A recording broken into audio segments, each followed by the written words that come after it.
There are three circumstances that when they happen, when they follow up with each other, can lead to some of the best fishing of the year, maybe your best fishing trip of your life. But there's a very, very small window of opportunity. And no matter if you fish ponds, lowland reservoir, or highland reservoirs, these three things can happen and it can lead to a very, very great fishing trip. For me, myself, I almost missed the opportunities. I hit the tail end of it. So no matter where you live throughout the country, this can happen, as it just happened down here in the south. And I know it's not happened yet for the middle part of the country, definitely the north. So I'm going to share with you today these three circumstances, because when they happen, you better plan your tripper accordingly so you can go out there and experience it yourself. Hey, stay tuned. You're not going to want to miss it. So for me, last year, this happened in the month of February. It was right near the mid section of February where this type of fishing happened, where these three circumstances, man, just followed up with each other, and I had a blast of a fishing trip for 2 days. This year, it's right now, we're early January, and I really missed it. As I said in the intro, I missed the main big bite, and I had a couple fellow anglers of mine, friends of mine, that got to experience the better part of this, because like I said earlier, it's a very timely matter, and depending on when you work, well, what your schedule is, you can miss the bite. And for me, I missed the bite. I mean, I was working, doing my computer work for Fish at the Moment. And I'm going to share with you how these three circumstances, when they lead up, like I said, I don't care where you're at in the country. Now, fishing, I know, is different in parts of the country, okay? I'm in South right now. I know I'm fishing different types of water and different situations than you are in the Midwest to North. I mean, the North right now, you have snow on the ground and your lakes are iced. But no matter where you're at, this can happen, because it all relates around the weather, and then it relates around the moon phase. So let's go ahead and let's go into the first circumstance. So before this first circumstance, I'm just going to let you know that my trip that I just got done with yesterday, man, it was a blast. Now with this, and just so, but that's one that I was kind of getting to share, just because these three circumstances lined up, you still got to find the fish. And for me, I mean, I went out here yesterday to one of my local lakes, and it took me, I mean, I didn't really have but one fish in the boat in the first 3 hours. I mean, I went out, I couldn't find them, but I knew the bite was happening. When I finally found them, oh man, it was a blast. And also with this, you don't need electronics, guys, okay? I'm just going to tell you right now, I'm not going to sit here and tell you that electronics is the reason you're going to catch these fish. Like I said, if you're fishing a pond out of a kayak, which kayaks, y'all all have the electronics too, but no matter what kind of angler, your gear you have, you can make this happen. So for me and my trip yesterday, I ended up catching 25 bass. My limit went for right over 18 pounds. I lost one fish on the day, and that one fish was in the 2 to 3 pound range. And so let's now get into the circumstance, number one. And the first one is cold, cold, cold weather. Guys, for us in the South, it was right around that Christmas period where we had extremely cold weather. Cold weather as in we had 3 days where temperatures barely got above 32 degrees. We had one whole day where it was under 32. And guys in the South, we know that's cold. I don't like it. You don't like it. And I love fishing in cold weather, but not 32-degree weather. So wherever you're at in the country, where you hit that coldest point, and for us, we had those 3 days, and then the following days, we had some other cold temps. I fished after those 3 days, and I was fishing water temperatures, guys, in the 42 to 43 degrees. There was one lake, once again, where one of my fellow good friends of mine that whacked him after the other two circumstances happened. His water temperature was 56, 57 degrees. During that cold spell, the same water in this Highland Reservoir was 38. So what I'm getting to with the cold is when that reaches that super, super cold, as we just had down here, I don't know if it's going to get cold again, but when it gets to that coldest point, okay, as it did for us, and then circumstance 2 happens where it starts getting warmer. And for us, we had a cold period, and then all of a sudden it got warm, okay? And that warm, what it did is those fish just thought winter happened. It was a quick winter, they thought winter happened, and then circumstance 2 came in where it was a period of warm weather. And these fish, they went from, hey, here we are, it's winter, to, hey, it's time to go think about spawning. So these fish started moving up. Now, I will share with you, it's still January, okay? And not all the fish are moving up. If you are a Johnny Schultz, for example, offshore main lake guy, those fish out there on the main lake don't have any idea what's going on. We're talking about fish that are in your creeks, or once again, it could be a pond, a shallow pond. It could be your sections of your lowland reservoir that are shallower, where there are rivers and creeks running in. Those fish just had an influx of warm weather, and that water temperature came up a lot. Now, you might not need to go out there right away when it gets warm, because there can be a little bit of a shock, and the fish are kind of like, what's going on? But after they do get adjusted to it, man, I mean, they're thinking about spawning. They're getting in those pre-spawn areas, and that's what happened last week. Like I said, I'm on the tail end of it. Guys, let me ask you a question. What's your favorite fast food restaurant? For me, it's Chick-fil-A. Man, I love a Chick-fil-A sandwich. I love the sweet tea, the waffle fries. And guys, I don't know about you. I mean, for me, I don't have a Chick-fil-A in my town. So when I'm on the road, if I see a Chick-fil-A, I like to stop by and get it. It could be a Whataburger, okay? It could be a Wendy's. In my town, we have McDonald's. Love McDonald's, but you don't have as much in my town. So McDonald's might be your favorite. If you don't eat fast food, hey, good for you. I do not eat much myself, but when I'm on the road traveling, hey, it's just easy to pull in and get a sandwich, okay? So guys, let's say you do eat fast food a lot, or you know, you're like me and traveling, you gotta get you one. Let's say you can just do one less fast food meal a month. So, because fast food meals nowadays $8 to $10, all right? $8 to $10 is what they are typically. So let's say there's a fishing app that's $8 to $10 a month, and you can use it any day of the month. You could use it every day, you can use it one time or two times, and that app will make you a better angler. It will help you go out and target areas. It will give you ideas on baits, locations, retrieves. Let's say instead of eating that Chick-fil-A sandwich, you can get this app to help you become a better angler.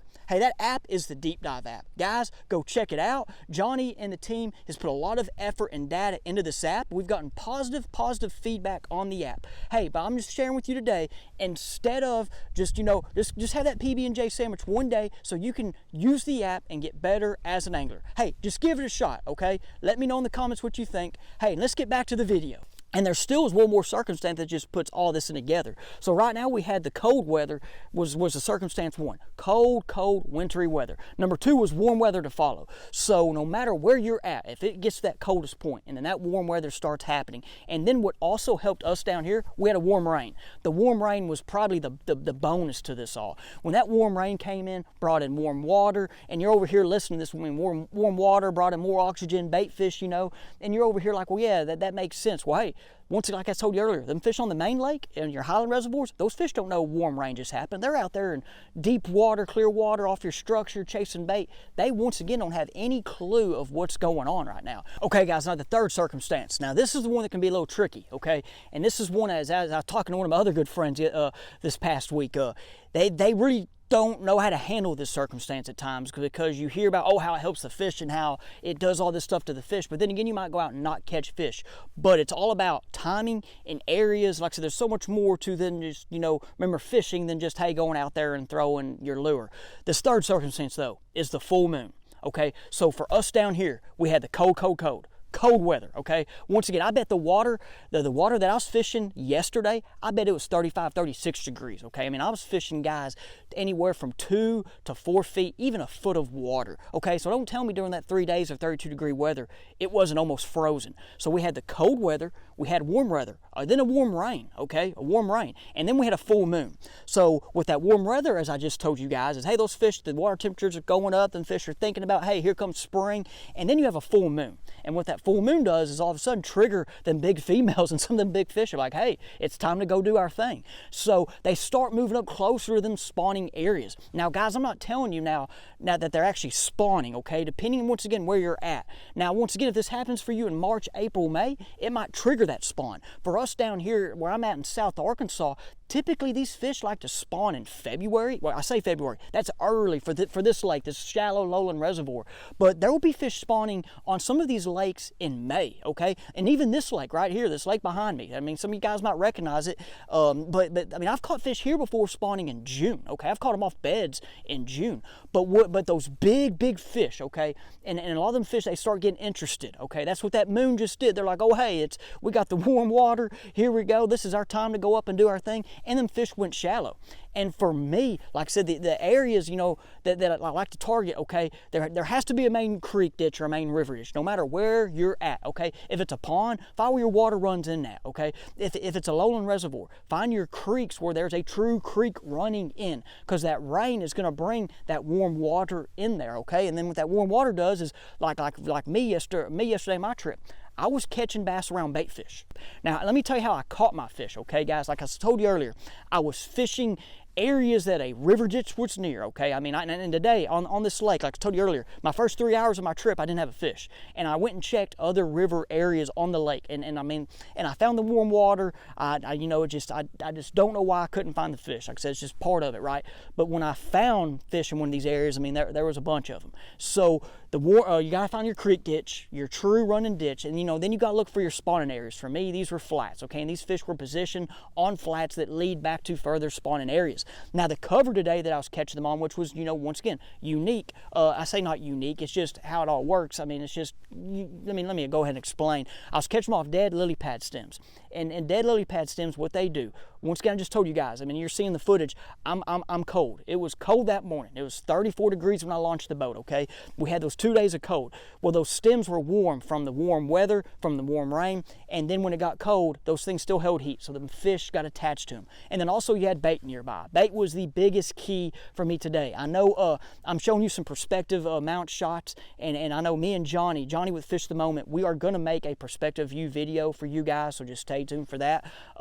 So that's gonna be, I believe, maybe on the Fish the Moment channel. He might tell me to put it on this channel, whatever the boss says, but we're gonna get a video for you guys on that. But that's how the perspective view for me today was pretty neat. Now, I'm not saying you needed that to catch fish, because you just could have fished lily pad stems and caught them, but what that did for me is just to see, oh hey, there's bait there, fish.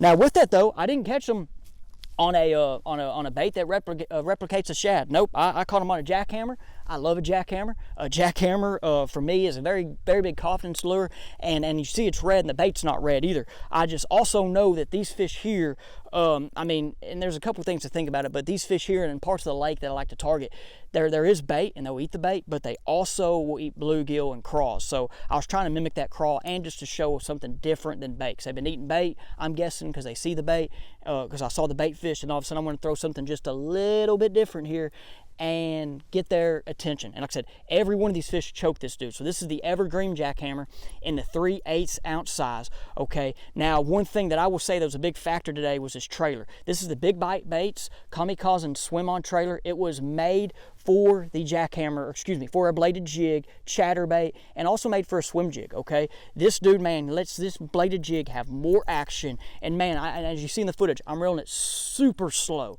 and as I'm reeling it slow and going through those lily pad stems, I mean, man, I can tell at times when it was near the boat, I was just watching it just to try to observe what's happening there, so when I throw it out there, I kind of have a picture of what's going on. I mean, this dude darts everywhere, and this trailer, man, just gives great action with it.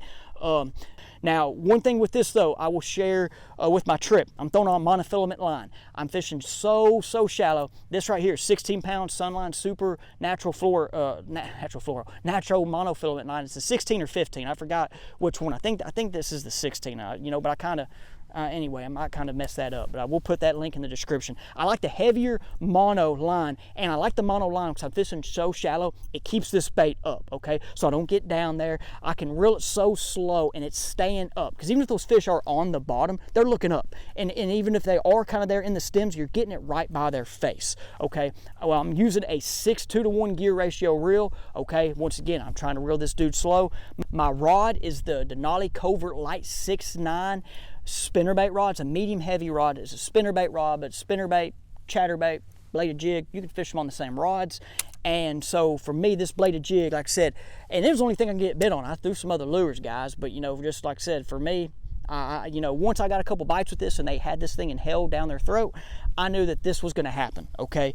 So guys, hey, I appreciate you guys watching. Let me know what you think of the three circumstances, and if you've had a fishing trip like this where this has been you might have had it happen before and been like, oh wow, that's happened, or you actually experience and know and schedule your trips. Because guys, I'm telling you right now, let's say we have another cold spell, a really cold spell come back, and February comes and all of a sudden we have a little warm period, maybe warm rain, and that full moon, I'm telling you, you will be able to go back out and wear the fish out. Definitely here in Arkansas and in Texas for sure too, Louisiana, but my guys that are more in that northern part, your time is coming as well. Hey, thank you guys watching. Please like and subscribe to the Bass Fishing Declassified YouTube channel. Let me know what you think about the video. Leave me a comment if you like the content, if you don't, if you just don't want to see me anymore, or if you want to see Matt and Randy and the guys. Anyway, hey, once again, thank you for watching, and we'll see you next time.